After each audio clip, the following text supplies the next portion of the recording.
किसी को उम्मीद नहीं थी कि युद्ध के 8वें दिन ही अमेरिका के सारे सैनिक अड्डे नेस्तनाबूद हो जाएंगे। जी हाँ, ये मैं नहीं कह रहा हूं। अब तो भारत की मनु मीडिया जो कल तक इजराइल इजराइल कह रही थी, अमेरिका अमेरिका कह रही थी, उसकी हकीकत बता रहा हूं। ये देखिए, न्यूज़ 24 है। न्यूज़ 24 की खबर है, वो बता रहा हूं मैं आपको, जो सोशल मीडिया पर सबसे ज़्यादा वायरल है। ये खबर बता रही है कि एक दो नहीं, लगभग 9 ठिकानों को पूरी तरह से ईरान ने बर्बाद कर दिया है। ईरान की पॉलिसी वही है कि जहां जहां सैनिक अड्डे हैं उन सबको नेस्तनाबूद कर दिया जाए। लेकिन आप सोच रहे होंगे कि सिर्फ ईरान ही हमला कर रहा है, इजराइल और अमेरिका के सैनिक नहीं कर रहे हैं। आप बिल्कुल सही सोच रहे हैं, ये कर रहे हैं, लेकिन ये आम लोगों को मार रहे हैं, आम सिविलियन को मार रहे हैं। लेकिन ईरान जो है वो युद्ध के नियमों का पालन कर रहा है, यूएन चार्टर का पालन कर रहा है, वो जिनेवा संधि का पालन कर रहा है, और वो वहीं हमला कर रहा है जहां यूएस का मिलिट्री बेस हो या इजराइल का मिलिट्री बेस हो। और इसीलिए पुतिन ने कहा है कि अमेरिका और इजराइल कभी युद्ध के नियमों को नहीं मानता है। युद्ध तो रूस भी लड़ रहा है यूक्रेन से, लेकिन वो कम से कम निर्दोष लोगों को नहीं मार रहा है। जैसे अमेरिका ने 160 ईरान की मासूम बच्चियों के स्कूल पर बम गिराया, जैसे फिलिस्तीन में इजराइल ने सारे स्कूल अस्पताल को मलबे में तब्दील कर दिया। मतलब ये इजराइल और अमेरिका जो है वो जेनोसाइडर हैं। इनके अच्छे चेहरों पर मत जाइए, इनकी बड़ी बड़ी बातों पर मत जाइए।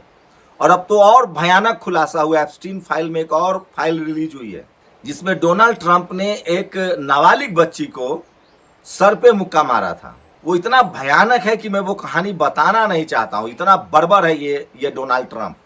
ये जो अभी भूतखेली कर रहा है, अपने ऑफिस में नहीं देखा, अंधविश्वासी भी है ये, कर्मकांडी भी है ये।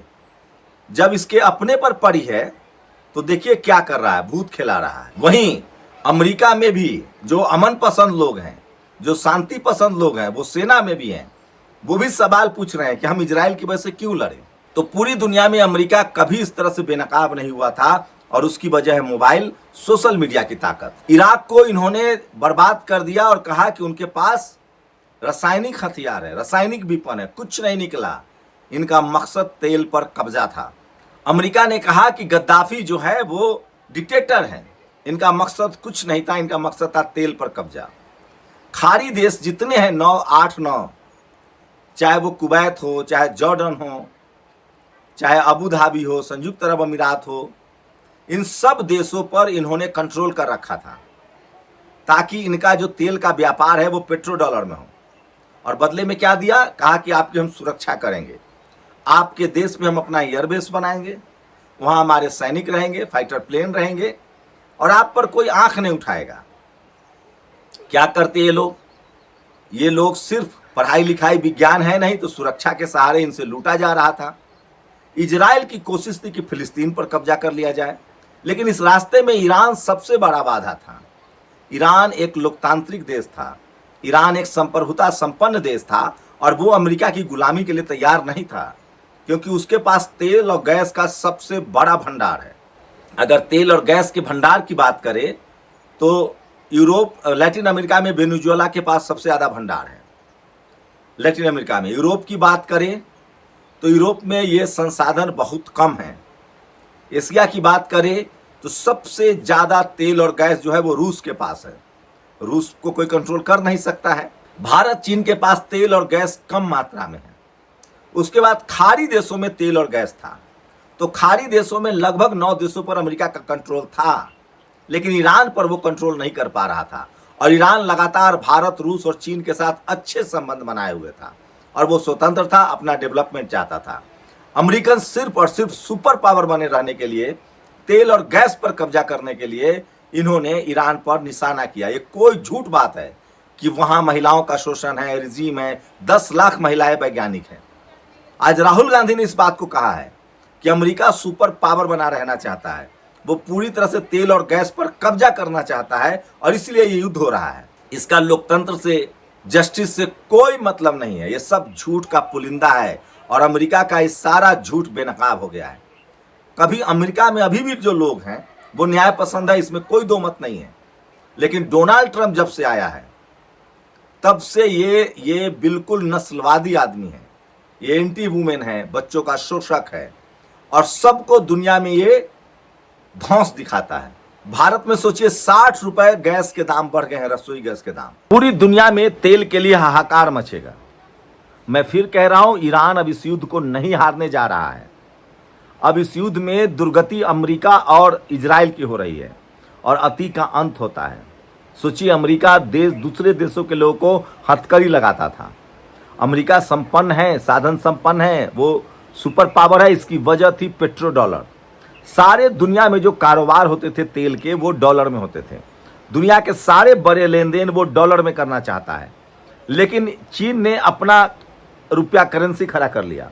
ब्रिक्स देश बना। ब्रिक्स देश ने कहा कि हम अपने डॉलर बनाएंगे और उसमें जिसमें भारत था, रूस था, चीन था, ब्राजील था, साउथ अफ्रीका था। यूरोप के देशों ने अपना यूरो खड़ा कर लिया। अमेरिका की हालत खराब हो रही थी और इसी वजह से खासकर जब से डोनाल्ड ट्रंप आया है, पहले फेज हो या दूसरे फेज, ये पूरा दकियानूस आदमी है और इसीलिए इसने कहा था कि मागा, मेक अमेरिका ग्रेट अगेन, ये जो नारा था, इसी के लिए ये पूरी तरह से ईरान पर कब्जा करना चाहता था। इसने जिस तरह से वेनेजुएला के राष्ट्रपति को उठा लाया, इसको लग रहा था, इसका मन इतना बढ़ गया था कि ये कुछ भी कर देंगे, कुछ नहीं होगा। इसके दिमाग में था कि खामनेई को मार देंगे, वहां सत्ता बदल देंगे, अपना पपेट बैठा देंगे। लेकिन इस युद्ध के पीछे रूस और चाइना है और ये संभव अब नहीं है अमेरिका के लिए। और अगर बर्बादी की बात करें तो आप कल्पना नहीं कर सकते हैं, इजराइल का कोई शहर नहीं है जहां ईरान की मिसाइल नहीं गिर रही है। क्लस्टर मिसाइल्स हो, हाइपरसोनिक हो, सुपरसोनिक हो। फिलहाल ईरान ने 9 देशों में अमेरिका के सैनिक अड्डों को तबाह कर दिया है। उसके फाइटर प्लेन नहीं उड़ रहे हैं। बदले में इजराइल क्या कर रहा है, इजराइल के जो फाइटर प्लेन हैं वो आम ईरानी लोगों को मार रहा है, लेकिन वो डर नहीं रहे हैं, वो सड़कों पर निकल रहे हैं। युद्ध के 8वें दिन ये साफ हो गया है कि खाड़ी देशों को मुक्ति मिल गई है। सोचिए, ईरान ने जहां फिलिस्तीन का बदला लिया है, खाड़ी देशों को मुक्त करा दिया। और जो खाड़ी देश कह रहे थे हमला करेंगे, हमला करेंगे, हमला करेंगे, मुझे लगता है उनको भी समझ में आ गया है कि हम ईरान पर हमला नहीं करेंगे, क्योंकि कोई भी ईरानी जो मिसाइल है वो खाड़ी देश में किसी आम आदमी को नहीं मार रहा है। वो सिर्फ उन्हीं हवाई अड्डों पर हमला कर रहे हैं, उन्हीं अमेरिकी ठिकानों पर हमला कर रहे हैं जहां अमेरिका के ये सैनिक रहते हैं, उसका फाइटर प्लेन है या युद्धपोत है। और हार्मुज स्ट्रीट को लेकर बड़ी खबर आ रही है। हार्मुज स्ट्रीट से गुजरने वाले किसी भी जहाज को कोई परमिशन नहीं है, आग लगाया जा रहा है। अमेरिका ने पूरी दुनिया को मुश्किल में डाल दिया है। पूरी दुनिया में तेल के लिए हाहाकार मचेगा अगर ये युद्ध एक महीने लंबा चला जाएगा। गैस के लिए हाहाकार मचेगा। आप समझिए, किसी देश में जब तेल खत्म हो जाएगा तो आजकल कोयला के अलावा यूरेनियम से भी इलेक्ट्रिसिटी बनती है और उसमें ट्रांसपोर्ट पूरा रुक जाएगा। डीजल नहीं होगा तो ट्रेन नहीं चलेंगे, जहाजें नहीं उड़ेंगी, बस नहीं चलेंगे, लोग जहां के तहां ठप हो जाएंगे, गैस की किल्लत हो जाएगी। जो एलपीजी गैस है, खाना कहां से खाएंगे? गांव के लोग तो लकड़ी पर खा लेंगे। शहरों की क्या हालत होगी? बिना गैस के खाना नहीं बनेगा, इलेक्ट्रिक पर असर पड़ेगा, ट्रांसपोर्ट खत्म हो जाएंगे, महंगाई बढ़ जाएगी, आपके पास गाड़ियां नहीं होंगी कि कहीं ट्रेवल कर सकें। तो पूरी दुनिया को इस ट्रंप ने मुश्किल में डाल दिया है। 21वीं सदी में जब लोग प्रदूषण से लड़ रहे हैं, जब नेचर को बचाने की जरूरत थी, जब प्रकृति को बचाने की जरूरत थी, ये शख्स पहले इसने इराक को बर्बाद किया, वियतनाम को बर्बाद किया, अफगानिस्तान को बर्बाद किया और अब ये वेनेजुएला के राष्ट्रपति को उठा लाया और अब ये ईरान को तबाह कर रहा है। ये आदमी न्याय का पक्षधर है, लोकतंत्र का पक्षधर है। ये अपनी गर्दन बचा रहा है। एप्स्टीन फाइल में इसका गर्दन फंसा हुआ है। इसके देश में इसको सजा हो जाएगी, इसलिए इसने देश को युद्ध में धकेल दिया कि कोई सवाल ही नहीं पूछे। ठीक बेंजामिन नेतन्याहू ने यही किया। उसका बेटा, उसकी पत्नी और वो खुद भ्रष्टाचार में फंसा हुआ था। तेल अवीव में प्रदर्शन हो रहे थे, सुप्रीम कोर्ट पर एक कंट्रोल चाहता था। किसी देश का जब शासक आपको युद्ध में धकेल दे तो समझिए वो फेलियर हो रहा है। 21वीं सदी में कोई युद्ध नहीं चाहता है। रूस की हैसियत नहीं है कि यूक्रेन को जीत ले, क्योंकि यूरोप पूरा मदद कर रहा है। लेकिन अब धीरे धीरे दुनिया भर के लोग समझ रहे हैं और भ्रम टूट रहा है। और जिस तरह से मुसलमानों को बदनाम किया जाता था, इस्लाम धर्म को बदनाम किया जाता था कि ये लोग विज्ञान विरोधी हैं, ये लोग पढ़ाई लिखाई के विरोधी हैं, ये लोग कट्टर हैं, ये सारी जो मान्यताएं थी, जो फर्जी मान्यताएं थी, वो ध्वस्त हो गया है।